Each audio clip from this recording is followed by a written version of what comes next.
Okay, make sure this thing's recording. It is. Let's get this thing put back together. We cleaned up the body of the carburetor and took the choke cleaner, and what you do is you stick your straw through each of these openings and squirt out all the passages. Just hit every one. Now be careful, sometimes these passages will come out in unexpected places. You don't want to shoot yourself in the eye with carb cleaner. It's not real fun. But just hit every orifice that you see, and that'll clean out all the passages. There's one thing I wanted to mention we didn't get to when I took it apart. There's a little guide in here for the needle. Sometimes they fall out, sometimes they just stay in there. You really don't need to get it out to clean it. Just be careful. If it does fall out, it's a little brass cylinder, and you want to make sure you don't lose it. And they can only go in one way. So if it falls out, just be careful and insert it back in. But on this particular carburetor, they usually don't fall out. On a GY6, they almost always do. Now, let's put the jets back in. And as I said before, you need to make sure you squirt out the jet tube and the jet itself, and then make sure these little aeration openings are clear. You can just hold it up to the light and look through it and see if they're clear or not. If they're not, you can use a needle, and I even use an air compressor on all of these openings and passageways before I put it back together, and I use it on the aeration openings also. Alright, this is a 7mm, which is kind of convenient. You just screw it back in and use a 7mm socket. You don't want to get too frisky with it. It is brass against aluminum, so give it a good snug. And then we'll put our main jet back in, which did turn out to be a 110. You can upjet a little on these. I've just been real comfortable with the 110. It's always worked really smoothly and still had quite a bit of power. And just kind of there. Again, not too much. Just get it to snug up real tight. And here's your pilot or slow circuit jet. And again, you want to hold these little openings up to the light. And I blew carb cleaner through here, and then use the air compressor to blow compressed air through there. So we'll just put that back in and get a smaller bit for that.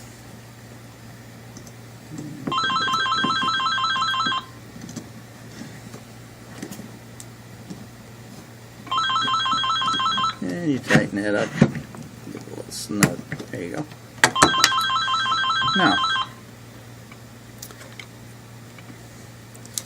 one thing I wanted to point out on this, we were asked about the float setting. We had a member said that his carb was leaking gas out through the vent tube, and he thought he needed to reset the float. On this particular carb, and this is the CF Moto, there is no float height setting. The reason I say that is if you look here on the float, it's just a slot that the plunger slides into. Now on the GY6s and some of the other 250s, there's a little wire basket and a little metal tab you can bend back and forth and adjust the float height. But on this, it's set for you. The only thing that can really go bad is the plunger itself, and this one appears to be good. As long as the little spring on there works effectively, there's nothing wrong with the plunger. And then you look at the seal, make sure you cleaned it, and as long as it doesn't have any hunks off of it or anything stuck to it, it should be fine. It's usually not the float height. It's usually the plunger itself or the seal inside the float valve itself. So this is a little tricky. You fit that inside that slot, and then the plunger has to go inside the recess into the valve, and then you have to stick your pin through there. Well, not that tricky, I guess. This one went pretty smooth. Alright, come on. Now, once you get it down in there, it might be coming in from the wrong side here. No, that was right. Okay. Once you get it down in there, you're going to have to tap it down into place.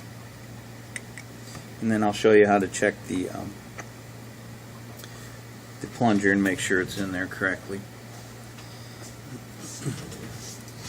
Alright, now I want to tap that down, and we're going to use our little nail set here.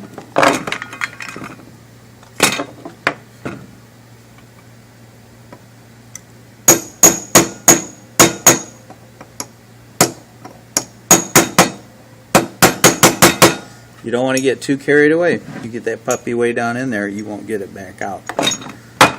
Just get it down flush, where the pin's flush with the little post there. Alright, that's got our jets back in there. And now, what you want to do when you check this is you'll push the float up, and you'll see the little plunger come up, and then you'll feel it kind of just bottom out, and that's it sealing in the recess. And then there should be a little spring length, just a few millimeters, and you can feel the spring. Once you hit bottom, which I did right there, then you push and there's still a little spring left. So that ensures, the spring ensures that it's seating up against the seal. So that's a correct mechanism there, so that's fine. And I'm going to hold off putting the bowl back on because it just takes time. There's really nothing to show there. Then we want to get our AF screw in there, and we cleaned that up. It really wasn't dirty, but I squirted carb cleaner on it. You want to make sure you got your O-ring on the end and the spring is intact, and then you just put it in, screw it down. You're going to hit bottom, and you don't want to mash it down. That's kind of delicate structures in there. Now, once you hit bottom, the pretty much standard setting is 2.5 out. So you'll feel it hit bottom, and just like I said, don't mash it down in there. You'll feel it hit. There, it hit right there. Now don't force it past that. And then you come back. 1/2, 1, 1.5, 2, 2.5, and then just leave it there. If it's not running correctly, once you get it reassembled, then you can come back and mess with that. But 9 times out of 10, 2.5 is going to do it for you. So, now, here's your vacuum slide, and I went ahead and took the needle out and sprayed off the inside here. Now, I want to caution you, don't get too wild with this diaphragm spraying carb cleaner all over. These things will pucker up and get really irregular, and then you got to dry them out and try to stretch them out. So just keep all the chemicals off of the diaphragm. It's rather delicate, but if you're careful, you can spray a little bit down in there and then spray off your needle. I don't know if you can see down in there, but there's an opening down in there, and the needle just simply drops down through there. That's not that complicated. The mechanism that holds it on, as we discussed in the other video, is this little plastic nut with the spring on it. It's a 7mm also. So when you get it out of there,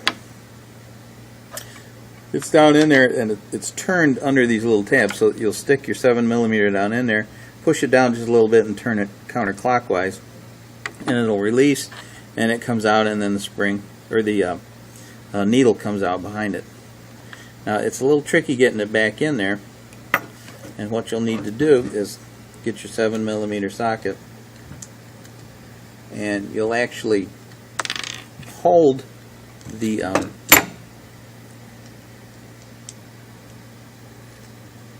retaining nut upside down with the spring. You're going to want to get your needle down in there, and then you're going to hold the needle while, hold it in place, while you push your nut up in there. If you hold it the other way, the nut is simply going to fall out of the socket. So you push it up in there until you feel it seat against the needle and hold it, and then you just turn it until it locks into place. There we go. And now the needle is holding, the spring's holding the needle down, and it gives it a little bit of play for when the slide goes. This slide isn't really tight inside that cylinder. It'll move around a little bit, and that gives it a little bit of play inside the needle guide. And then you just drop this into place and hopefully hit the needle. There we go. And then you have to make sure the little tab on the diaphragm fits into the little recess inside the body there. Now, why they have that, I really don't know. If anything didn't need to be oriented in a particular direction, it's the slide tube, but that's the way they do it, so what are you going to do? Okay. Now, we need to put our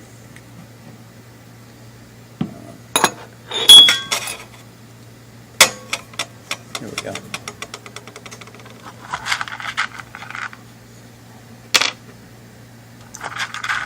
Get a couple screws here. All right.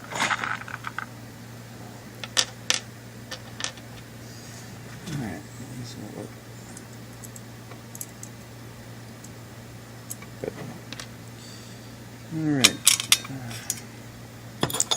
Put your spring in, and the spring fits in this little cup right there, or the cup I should say fits inside the spring. And again, you got to fit your little tab here against the tab on the diaphragm, and then just hold it in place. Put your screw in.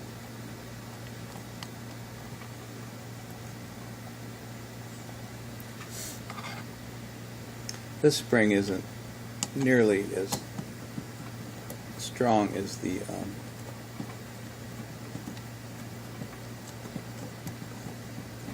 haircut valve.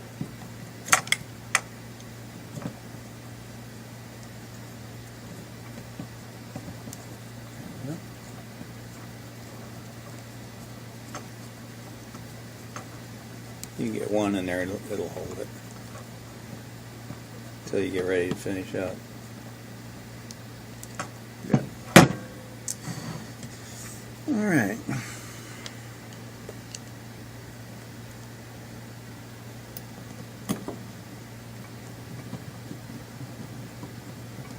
Now, I'm going to need to get the haircut together. And the spring on it is a little bit stronger and a little bit more problematic to hold in place. There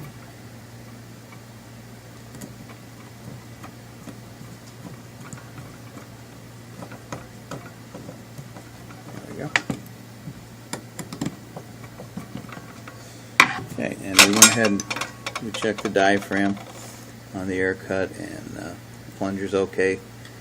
I didn't squirt that off with carb cleaner. Generally, they don't need it. And we got our spring here. Got a couple of screws.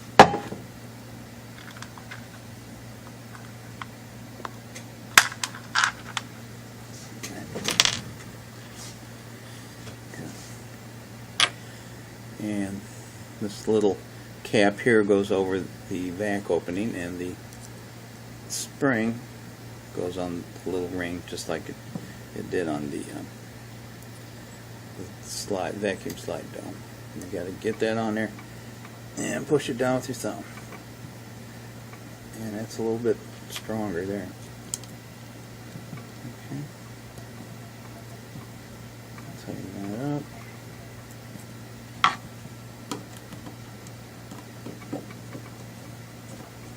Again, I'm working left-handed. It's rather problematic. Get this over here.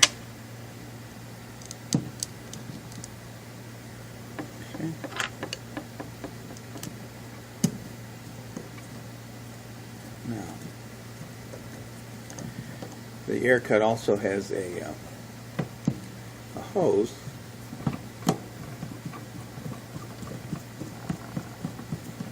And I'll put that on in final assembly. It just runs from there to there. I pulled it off to squirt carb cleaner through there. Okay. The main jet, as you're working on this, will protect the float mechanism. You can see it kind of balances between that and the main, and holds it off of the float, so you don't need to get overly concerned about that. Alright, and we got our AF in.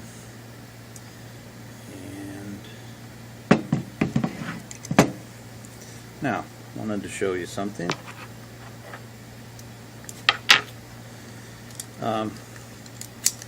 You can use alternative screws on these. You can get all sorts of screws at Lowe's that work on these units. They're all metric, but these are some nice little Allen head screws that I use sometimes. You can get stainless steel also. These are kind of nice in that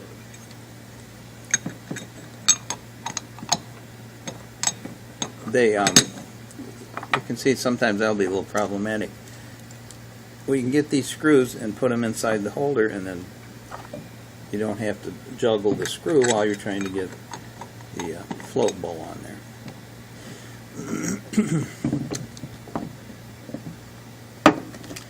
And they sell all kind of stainless steel. You just have to take the bolt over there and go to their bolt chart. And then you can screw it in, and it tells you what the thread is, what the pitch is, and then you just go match it up. They have stainless steel, and I like these black ones. I'm not sure why. They just, the threads seem a little nicer on them. Alright. We got two more of those around here somewhere.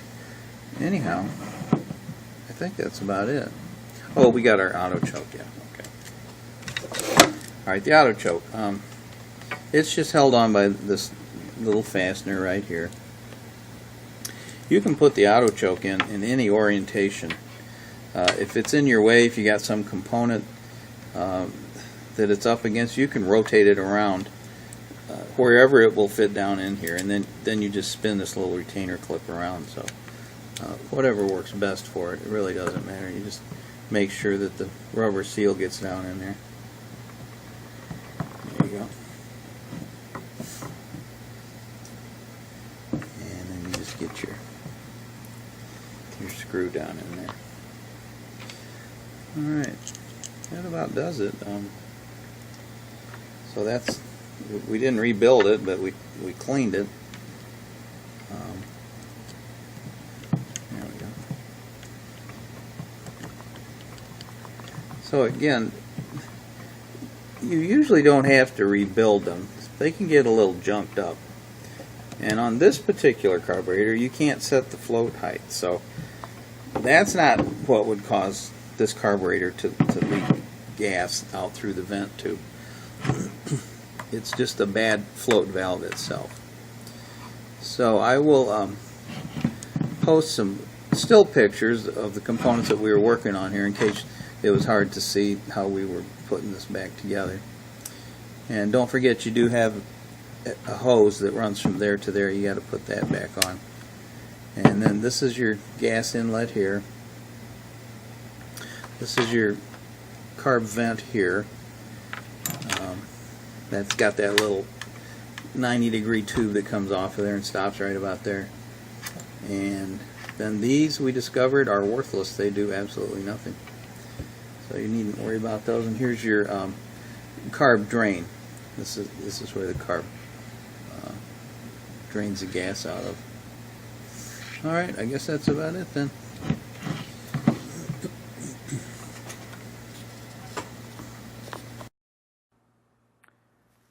One thing I forgot to mention was there's a O-ring that goes into your air cut valve.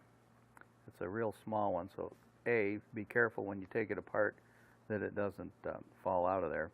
And if it does, just make sure you keep it off to the side in a safe place. And then it goes right in here. It's part of the vacuum inlet. So just make sure that's in there when you put it back together. There's a flat side and a beveled side. The flat side goes down, so just make sure you have it in there correctly, and make sure you have that O-ring in there, or the air cut valve will not work correctly. So I'll splice these two videos together, so this will be on the end of the other one.